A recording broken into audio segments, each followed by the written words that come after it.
So next I am going to discuss one of the applications of collisions, that is ballistic pendulum. This ballistic pendulum is a simple arrangement where a wooden block is suspended by a string and is initially at rest. This arrangement can be used to measure the speeds of bullets. In the earlier days, this ballistic pendulum was used for measuring the speeds of bullets. So the mass of the bullet is known or measured. The mass of the block is also supposed to be known. Just like in the case of simple pendulum, here the wooden block is suspended by a string here.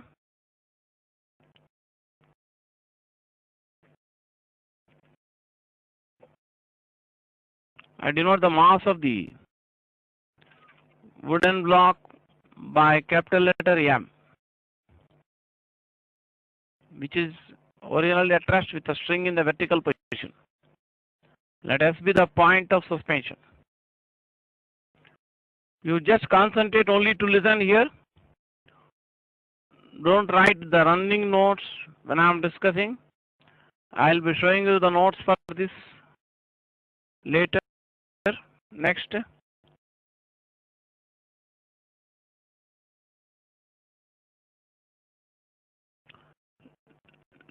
Let small m denote the mass of a bullet which is fired horizontally into the block. That means U is the magnitude of the velocity of the bullet just before it strikes the block. Let us suppose the size of the block is large enough so that the bullet gets embedded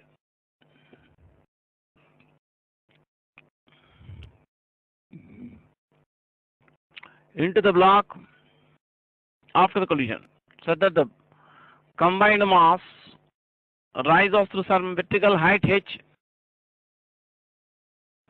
above the lowest position.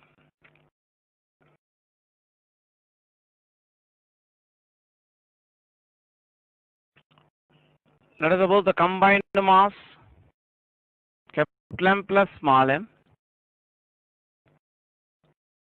rises through a vertical height h above the lowest position. That means the velocity of the combined mass becomes 0 after it rises through a vertical height h above the lowest position.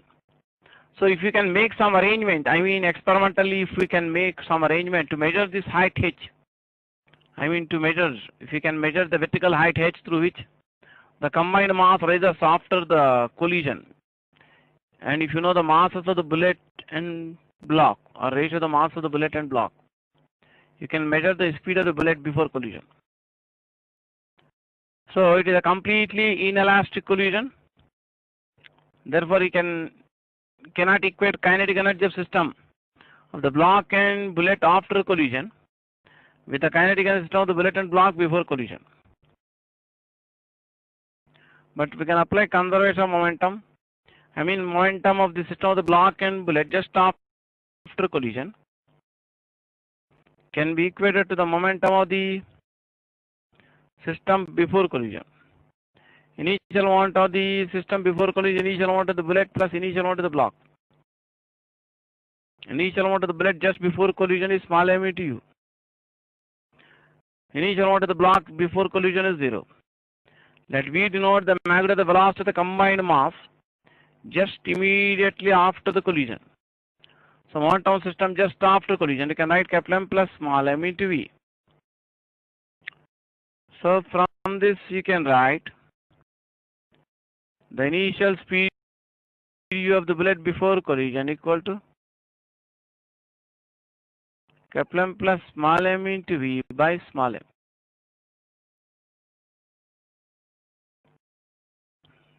So we can apply conservation of energy for motion of the combined mass after collision. Remember that you cannot equate total mechanical energy system of the block and bullet after collision to the total mechanical energy of system before collision. because the collision is not an elastic collision, it is inelastic collision. You can also check up that the kinetic energy after collision will be definitely less than the kinetic energy just before collision. So we cannot equate the kinetic energy after collision to the kinetic energy before collision because it is not an elastic collision. But once the collision is completed, you can equate total mechanical energy of the combined mass after collision. I mean just after collision at the lowest position is equal to total mechanical energy of the combined mass after collision at the highest position. That means we are just going to equate total mechanical energy of the combined mass just after collision to the total mechanical energy of the combined mass after collision at the highest position. That means we are equating total mechanical energy after collision to the total mechanical energy after collision at a later instant. So for motion after the collision, you need not write the notes now, just concentrate only to listen. For motion after the collision, total energy, mechanical energy of the system of the block and bullet will be kinetic energy of the combined mass just after collision. You can write capital M half into capital M plus small m into V square. The gravitational potential of the combined mass can be taken to be minimum or 0 at the lowest position. So if I can choose the lowest position of the combined mass as the reference position for measurement of gravitational potentiality, that can be the total mechanical energy of the combined mass at the highest position. So kinetic energy of the combined mass at the highest position is 0 because velocity momentarily becomes 0 at the highest position. Gravitational potential of the combined mass at the highest position, you can write capital M plus small m into GH. So from this you can cancel capital M plus small m. You get V square equal to 2GH or V equal to root of 2GH. You can substitute this value of V from second equation into the first equation. So if the bullet gets embedded into the block after the collision, if the bullet gets embedded into the block after the collision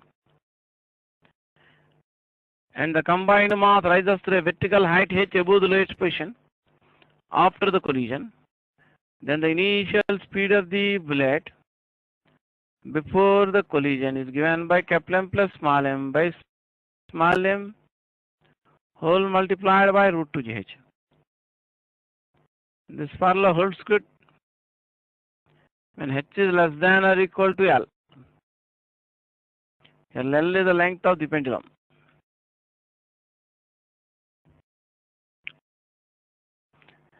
Sometimes in the same question you may be asked to compare the kinetic energy system of the block and bullet just after collision to the kinetic energy system of the bullet and block just before collision. So you must know how to compare the final kinetic energy system with initial kinetic energy system. For that you must know the ratio of the magnitude of velocity just after collision and magnitude of velocity just before. So from first equation you can write, or from starting equation, V by U equal to small m by capital M plus small m. Let case F denote the final kinetic system of the block and bullet just after collision.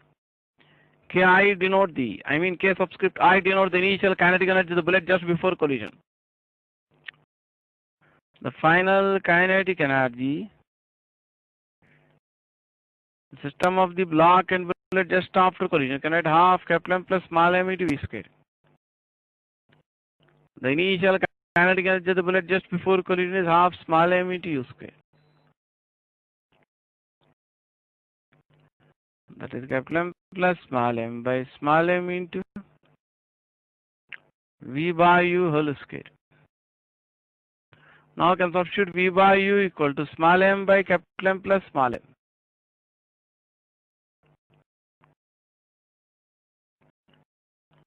Can substitute V by U equal to small m by capital M plus small m. So small m square by small m will be small m in numerator. Capital M plus small m divided by capital M plus small m whole square will be capital M plus small m in the denominator. So finally get the ratio of the final kinetic energy system of the block and bullet just after collision and the initial kinetic energy system just before collision equal to small m by capital M plus small m. So in practice the mass of the bullet will be definitely less than the mass of the block. So mass of the bullet will be definitely much less than the total mass of the block and bullet in any example in the ballistic pendulum. So on the right hand side, small m is much less than capital M plus small m. Therefore, ratio of small m by capital M plus small m will be much less than 1.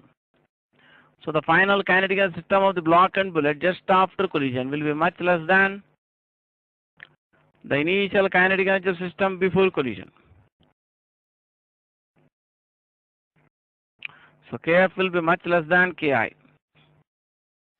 That means there will be a greater loss of kinetic energy. That's why such collisions we call completely inelastic collisions. In some of the problems, you may not be given the height h directly. You may be given the length of the string and this angle theta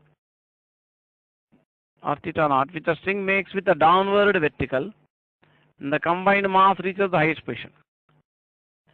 Then you can express h in terms of L and theta naught, which I discussed in one of the cases in work power energy. H can be written as L into 1 minus cos theta naught. The theta naught is the maximum angle which a string makes with a vertical after collision. I have explained the calculation for this conclusion in the past in work power energy. So next I am going to show you the notes for whatever I have discussed about the ballistic pendulum. You can get ready with your notebook and pen.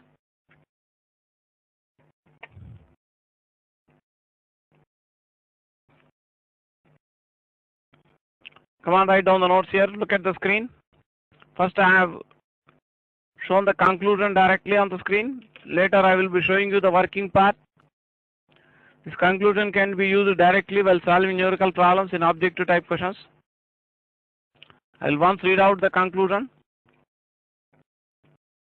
Consider a wooden block of mass capital M suspended by a light string forming a pendulum of length L. This should be small l, and is initially at rest. Let a bullet of mass small m moving horizontally strike the block such that the bullet gets embedded into the block after the collision. The combined mass rises through a maximum vertical height small h. H is less than or equal to small l here. Then the initial speed of the bullet before the collision is given by u equal to capital M plus small m divided by small m whole multiplied by root 2gh. Come on, copy down the conclusion first.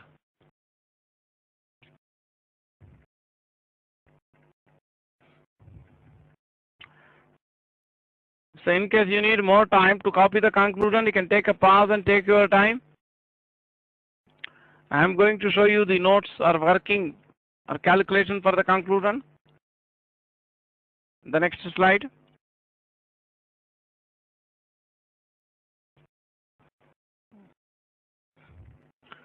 So from conservation momentum, you can write momentum just before collision, momentum just after collision. That is small m into u, you can write capital M plus small m into v. You can copy the figure also. So from this you can write u equal to capital M plus small m by small m into v. For motion after collision from conservation of energy, kinetic energy plus potential energy. For the combined mass just before collision must be equal to the kinetic energy. the kinetic energy plus potential energy for motion of the combined mass just after collision is equal to sum of kinetic energy and potential energy of the combined mass at the highest position after collision. So you get V square equal to 2gh, or h equal to V square over 2g. In case you are asked to find h, you are given u. So again from same equation you can write V equal to root 2gh. Substitute this value of V in the from second equation in the first equation. You get the conclusion I have given initially. So those who are writing the notes, come on, finish copying up to here.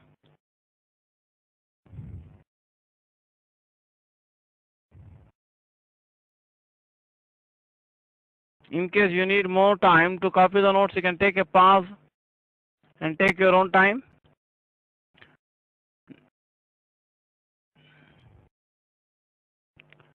So next I am showing the calculation for comparison of the final kinetic energy after collision to the final initial kinetic energy before collision. So from first and second equation, the initial speed of bullet before collision you can write capital M plus small m by small m into root of 2gh.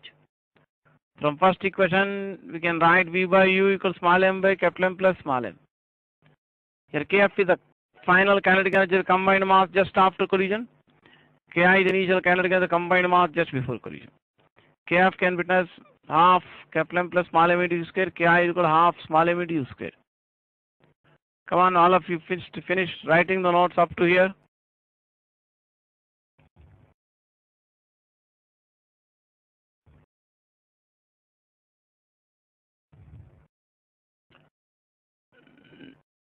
So in case you need more time, you can take a pause and take your time.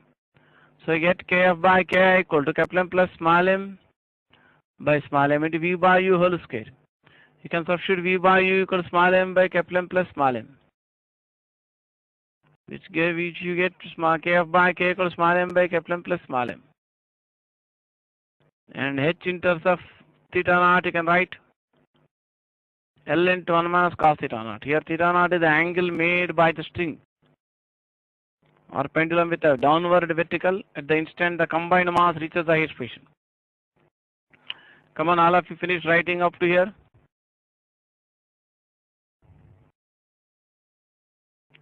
In case you need more time to copy this, you can take a pause and take your time. Next I am going to discuss some problems now in one-dimensional collisions.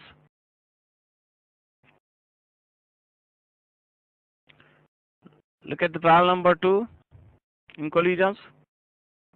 I will once read out the problem. A body moving along a horizontal surface makes head-on collision with a stationary body of same mass.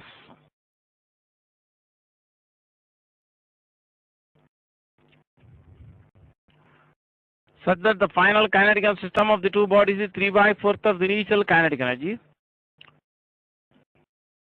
just before the collision. What is the coefficient of restitution between the two bodies?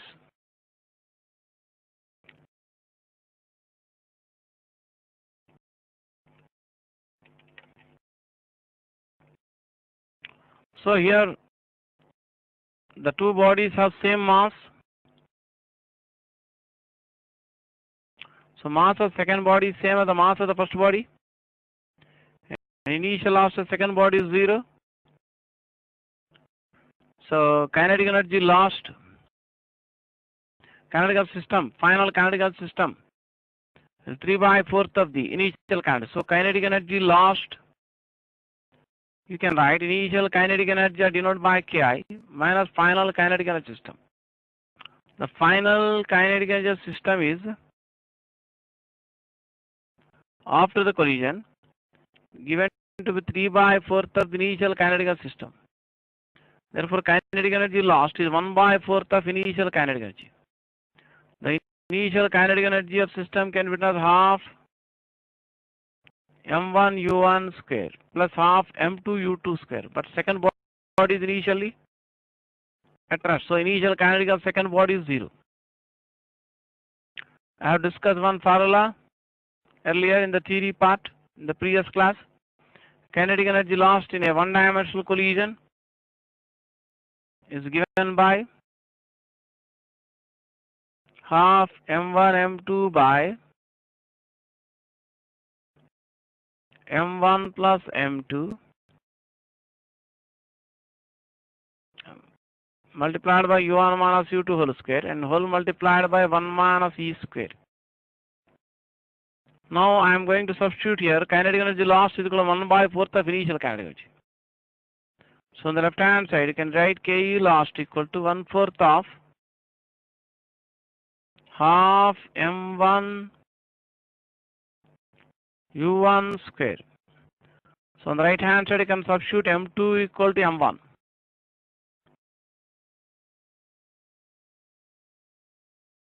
So m2 equal to m1. If you substitute m2 equal to m1 both numerator and denominator, m1 plus m2 becomes m1 plus m1, that is 2m1. And u2 is 0 into 1 minus e square. This has to be simplified. Come on, copy down the working. In case you need more time to copy the working, you can take a pause and copy down the working and complete the simplification part.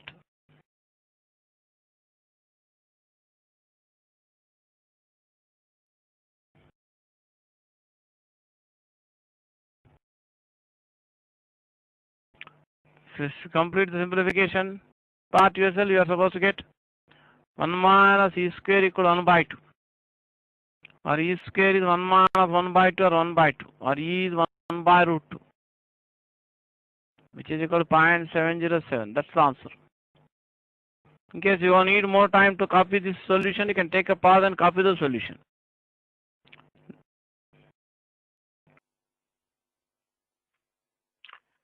So look at the problem on the screen. Problem 3. A sphere moving along a horizontal surface at 90 meters per second makes a head-on collision with an identical sphere moving in the opposite direction with linear speed v. V equal to 0.8 and the sphere comes to rest after the collision, then find v. So you are given the initial velocity of one of spheres as 90 meters per second. The two spheres are moving in opposite directions here.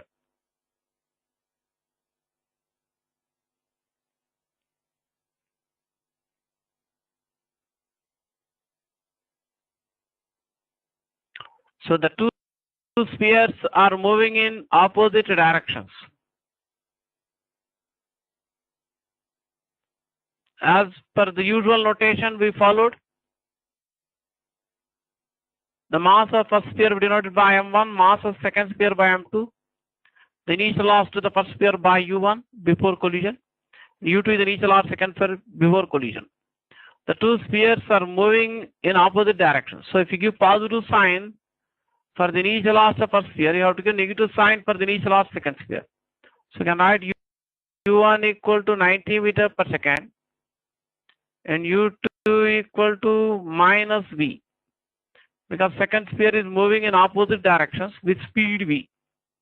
Speed is positive here. So if you give positive sign for initial velocity first sphere, you have to give negative sign for initial velocity second sphere. So the coefficient of restitution between the two spheres is given to be 0.8, and after the collision the first sphere comes to rest. So v1 is 0. That is final loss first sphere after collision is 0. So in any one dimensional collision, you can write v2 minus v1 equal to minus e into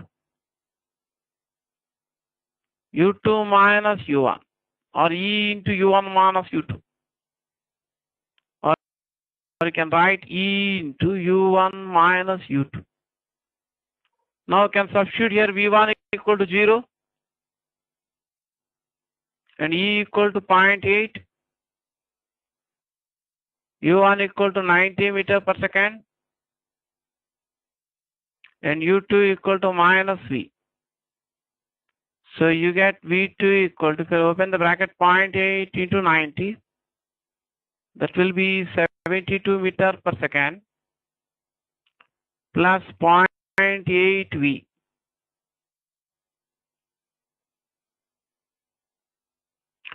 Then applying conservation of linear momentum, that is momentum, a system of the two colliding masses just after collision. Total linear momentum system of the two colliding masses just after collision can be equal to total linear momentum system of the two colliding bodies just before collision.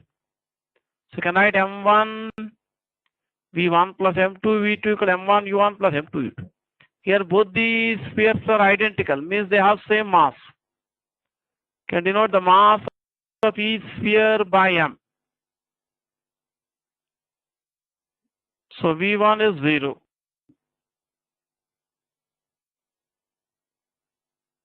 Can denote mass of each sphere by 0. Mass of each sphere can denote it by M. V1 equal to 0. M1 is M, U1 is 90 meter per second.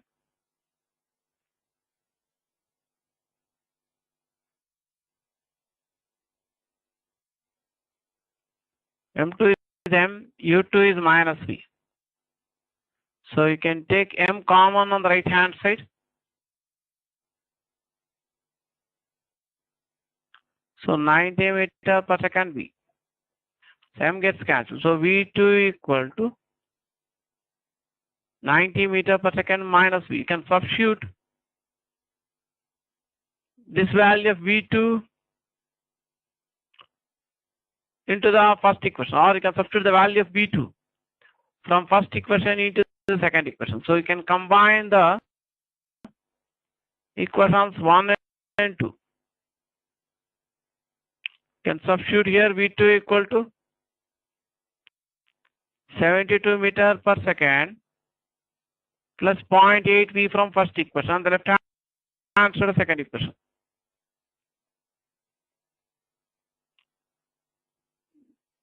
Those who want to copy the solution of the problem, they can take a pause and copy the solution of the problem, and they can complete the simplification part.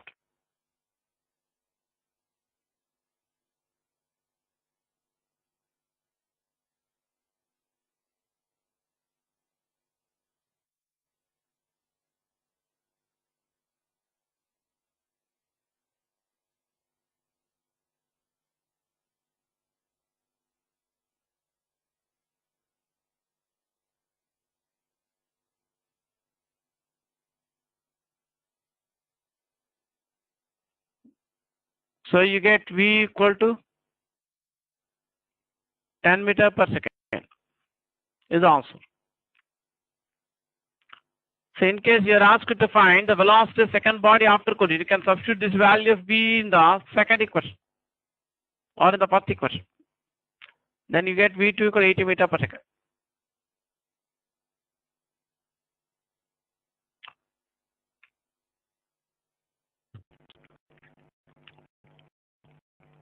See the next problem, question number 4. A small ball capital A is released from rest from the top of a smooth curved track, which is in the form of one quadrant of a circle of radius 40 centimeter. It makes a head-on elastic collision with an identical ball B, which is initially at rest at the bottom of the track. Find the velocities of A and B just after collision. So to find the velocities of A and B just after collision, you have to first find the velocity of the first ball A just before collision by applying conservation of mechanical energy for motion of the ball A before the collision. So the ball A, first ball A moves down a smooth curved track. That means there is no friction. So when the ball A moves down the smooth curved track, so that no work is done by friction or non-conservative forces, then the total mechanical of the ball A remains constant during its motion down the track before the collision with the ball B.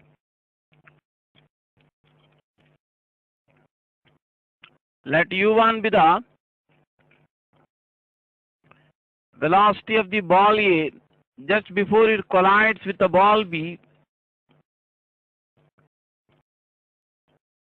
at the bottom of the track.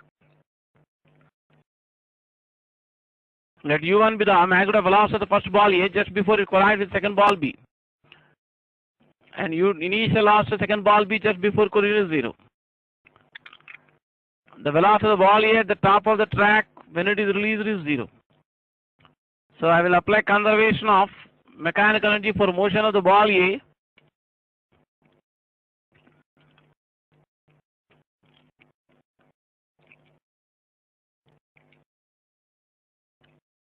Before collision,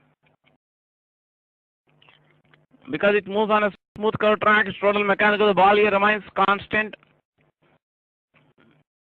during its motion before the collision with the ball B. So sum of the final kinetic of the ball A at the bottom of the track before its collision takes place.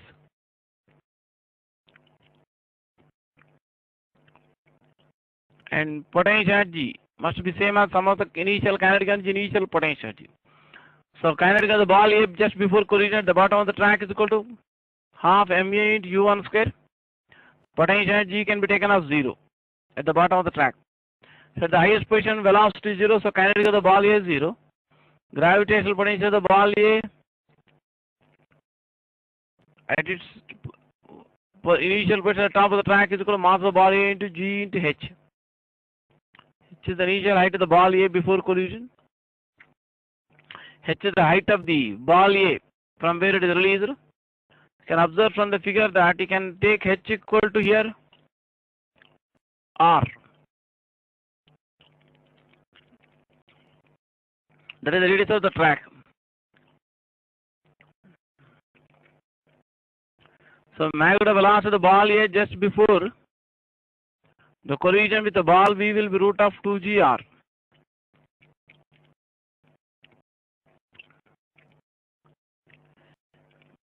G can be taken as 9.8 meter per second. Radius of track is given as 40 centimeters. Or can write it as 0.4 meter.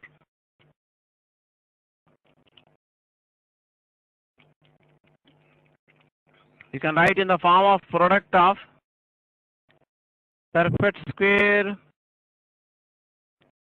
factors here.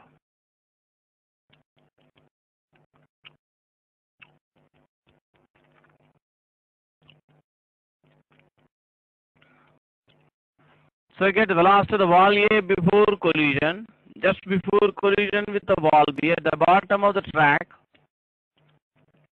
is 2.8 meter per second. As I discussed in the first special case, in elastic one-dimensional collision or in a head-on elastic collision, if the two colliding bodies have same mass, then their velocities will be exchanged or interchanged after the collision. That is final velocity of the first ball A just after collision will be equal to initial velocity of ball B before collision. And final velocity of the ball B just after collision is equal to initial of the ball A just before collision. Here u1 is 2.8 meter per second and u2 is 0. The initial of the ball B just before collision is 0. Therefore, the final velocity of the ball A just after collision becomes 0 and final velocity of the ball B just after collision will be 2.8 meter per second. Therefore, answers are 0 and 2.8 meter per second. If you want to copy the solution of the problem, you can take a pause and copy the solution of the problem.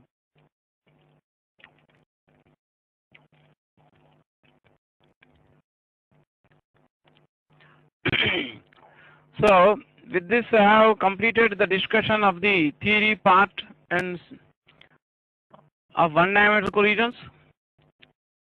And I have also discussed some problems, 4 questions, I think, 4 problems in collisions. So in my next class, I will be showing you the assignment, the first assignment in collisions. So I will be showing you 30 questions in the assignment in collisions, and many of them are of multiple choice questions, and there are some problems without multiple choice options also. So I will not be discussing the solutions of those problems in my next class. I will be just showing you the questions one by one, and after showing all the questions, I will be showing you the answers so that you can take up your working. So after reading or showing each question, I will be giving little time which may or may not be sufficient to solve the problem. Probably for most of the students, the pause or time I give to solve the problem may not be sufficient. You can take a pause and take your own time to solve the problem.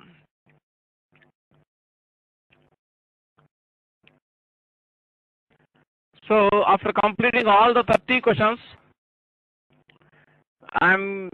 you can go through the answers which I will be showing after the assignment, first 30 questions.